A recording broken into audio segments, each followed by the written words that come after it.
Where's the crystal ball, Natania? I would need to look into the crystal ball.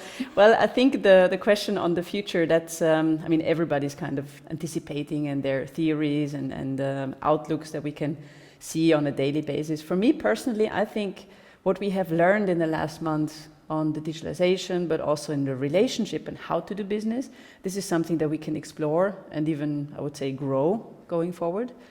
You know, I don't want to, it sounds like a cliche, but life goes on. No? So it's something where I think we are all in this together, now also during this time or even after the pandemic, to take and embrace the opportunities that we have. And I do believe the digitalization is something that will help us even more to change in a positive way how we do business going forward.